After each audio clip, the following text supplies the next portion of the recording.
find a blood stain at the scene of crime, can you distinguish whether it is a menstrual blood or it is a peripheral blood using some imaging technique?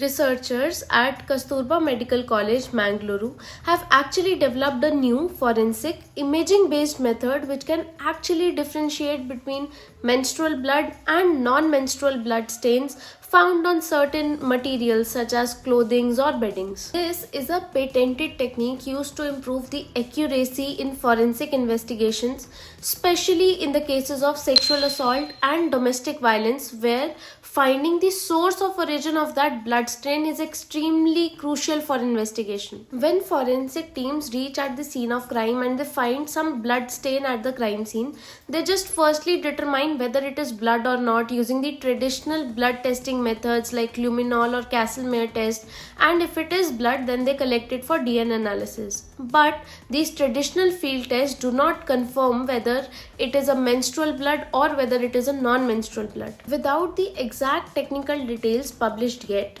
this technique drives on analyzing the surface specific characteristics of the stains. Parallelly, in the forensic science laboratories, techniques such as FTIR spectroscopy and Raman spectroscopy has been used, which actually detects the biochemical signatures in the blood stains that helps us in segregating amongst different blood types with a higher accuracy using statistical models. These techniques exploit the fact that menstrual blood has its unique biochemical signature.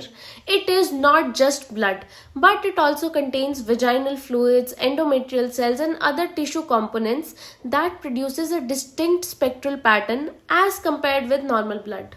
So, after obtaining the spectra or the images, the forensic scientists use the statistical tools like the discriminant analysis or the machine learning models to actually classify the stains as menstrual or peripheral with a greater accuracy. Apart from spectroscopic or chemometric analysis, this new tool likely offers a precise and a non-destructive way of distinguishing between menstrual and peripheral blood, whether at the crime scene or in the laboratories, providing a step forward from the traditional biochemical analysis.